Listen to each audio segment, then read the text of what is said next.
नमस्कार मित्रांनो, welcome to Mohite recipes. आजच्या भागामध्ये तुम्हाला सगळ्यांचं खूप खूप मनापासून स्वागत.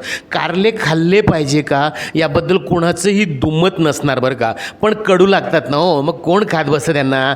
त्यापेक्षा आजारी पडल्यावरती खाऊ ना आपण. डॉक्टरच सांगतील ना तुम्हाला कारले खा, तुमचं रक्त शुद्ध होईल वगैरे. नको का?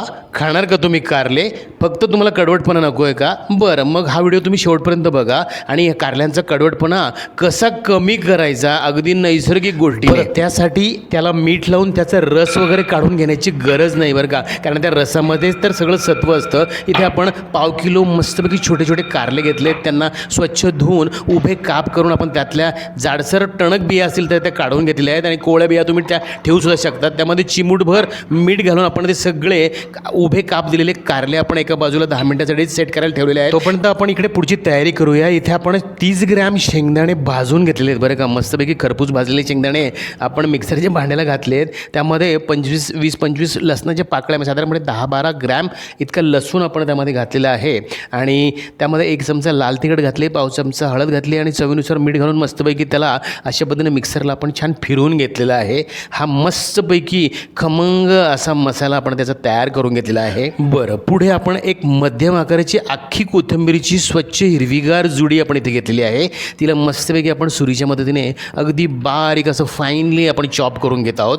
इकडे आता आपण 10 मिनिटानंतर मीठ लावून घेतलेले हे कारले पाण्याने स्वच्छ धुवायचे आहेत, फक्त धुवायचे आहेत आणि ते बाजूला आपण लगेच तिथे बाजूला कलेक्ट करून घेत आहोत. तुम्ही बघू शकतात इथे आपण हे संपूर्ण कारले फक्त त्या मीठ घातलेलं त्याचं एक्स्ट्राचं जे मीठ आहे तेवढंच आपण धुवून घेत आहोत. विनाकारण ते कारले स्क्वीज करत बसायचे नाही, त्याचा रस काढत बसण्याची गरज नाही. मीठसुद्धा आपण फक्त 10 मिनिटासाठी याला लावून ठेवलेलं होतं. मीठ लावलेलं असताना हा कारल्याचा ज्यावेळेस आपण खाताना बाईट घेतो त्याला एक मस्त अशी टेस्ट लागते बरं का. आणि आता आपण जे मिक्सरला शेंगदाण्याचं वाटण तयार करून घेतलं आहे, ह्या चिरलेल्या कोथिंबीरीमध्ये आपण हे सगळं घालायचं आहे. बरं, याचा कडवटपणा कसा कमी होणार आहे ते तुम्हाला व्हिडिओमध्ये पुढे बघायचं आहे बरं का. बरं, आता हे शेंगदाणे लसणाचं वाटण कोथिंबीरीमध्ये मस्तपैकी हाताच्या मदतीने अशा पद्धतीने कुस्करून घ्यायचं आहे बरं का. त्याचा असा अगदी असा हलकासा त्याला ओलसरपणा येईल कोथिंबीरीच्या पाण्याने, इथपर्यंत आपण त्याला मस्त मजेशीर असा कुस्करून घ्यायचं आहे. आणि आता थोडं थोडं करून आपण ह्या कारल्यामध्ये ते वाटण आणि ते कोथिंबीरीचं मिश्रण आपण भरायचं आहे बरं का. कितपत भरायचं आहे? अगदी त्याच्या वरती न येता कारल्याचं तोंड बंद होईल एवढंच मिश्रण आपण त्याच्यामध्ये भरायचं बरं का. तो मसाला कारल्याच्या वरती येता कामा नये, ही आवर्जून तुम्ही लक्षात ठेवण्याची ती टीप आहे. तुम्ही एवढाच मसाला त्यामध्ये भरायचा आहे आणि आपण हे अगदी परफेक्ट प्रमाणासह एवढा हा सगळा मसाला तयार केलेला आहे पाव किलो कारल्यांसाठी या छोट्या छोट्या आकाराच्या. तुम्ही बघू शकता आपण संपूर्ण मसाला त्यामध्ये भरून घेतलेला आहे. इकडे आता आपण एका कढईमध्ये थोडंसं तेल घातलेलं आहे. हे सगळ्या कारल्यांना पुरेल इतकं आपण थोडंसं तेल त्यामध्ये घालायचं आहे आणि एक एक कारलं जे भरलेलं कारलं आहे मसाल्यासकट ते हलक्या हाताने आपण त्या तेलामध्ये हलकं असं सरकवायचं आहे बरं का. तुम्ही बघू शकता आपण एक एक कारलं त्या कढईमध्ये अलगद असं गरम करायला फ्राय करण्यासाठी आपण ते व्यवस्थित त्यामध्ये घालत आहोत. बरं, आता कारल्याचा कडवटपणा कमी करण्याची जी ट्रिक आहे ती 2 गोष्टींमध्ये अवलंबून असणार आहे बरं का.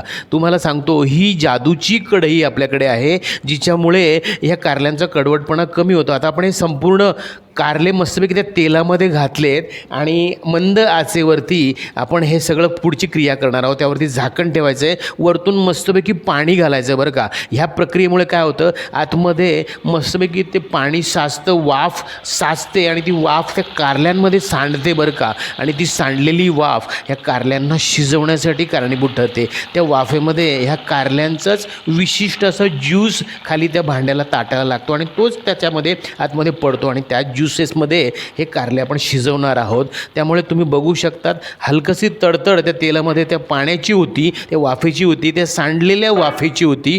त्यावरती आपण हे अशा पद्धतीने झाकण ठेवायचं आहे. पहिले 5 मिनिटं आपण एकदा झाकण ठेवून ते कालवून घेतले आहेत. पुन्हा आपण ते शिजलेलं आहे की नाही ते बघितलं आहे आणि दुसऱ्यांदा आपण पुन्हा ते झाकण ठेवलेलं आहे.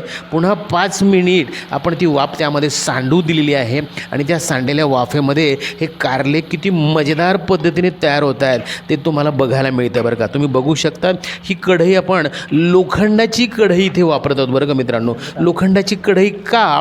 कारल्यांमध्ये मुळात लोह असतं आणि त्याला अतिरिक्त लोह ह्या कढईमुळे मिळतं आणि त्या कारल्यांचा कडवटपणा ह्या लोहामुळे त्यामुळे कमी होतो बरं का. तुमच्या लक्षात येईल कारले हलकेसे काळसर होतात बरं का. यामध्ये घाबरण्याचं कारण नाही, ते जळत नाही आहेत. ह्या लोखंडी कढईमुळे त्यांना तसा रंग येतो आहे. आपण तिसऱ्यांदा ताट ठेवून भांड्यावरती झाकण ठेवून आपण हे पाणी घातलं आहे आणि आतमध्ये वाफ सांडू दिलेली आहे आणि या सांडलेल्या वाफेमध्ये साधारणपणे 15 ते 17 मिनटामध्ये 5-5 मिनटाच्या गॅपने आपण मंद आचेवरती हे कारले अशा पद्धतीने शिजवायचे आहेत. कोण हे कारले खाणार नाहीत? मला एकदा तुम्ही करून बघा आणि मग सांगा. तुम्ही बघू शकता तिथे आपण कारलं तोडून सुद्धा बघितलं बरं का. ते अगदी अलगद असा त्याचा तुकडा पडला आहे. इथे मस्तपैकी बारीक हिरवी चिरलेली कोथिंबीर यावरती बुरबुरायची आहे आणि तुमचे हे मजेदार कारले तयारसुद्धा झाले आहेत बरं का. गरमागरम भाकरी चपाती कशाबरोबर सुद्धा तुम्ही इतके अफलातून लागतात हे कारले. तुम्ही एकदा नक्की अशा पद्धतीने हे ट्राय करून बघा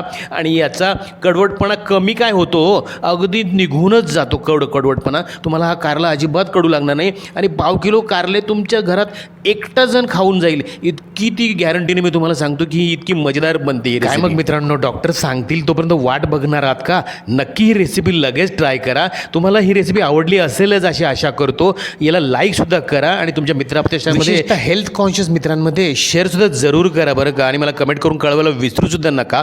भेटूया पुढील भागात अशाच मजेदार हेल्दी इनोव्हेटिव्ह रेसिपींसह. तोपर्यंत बघत राहा Madhukar recipes. Thank you for watching. Good bye. Take care.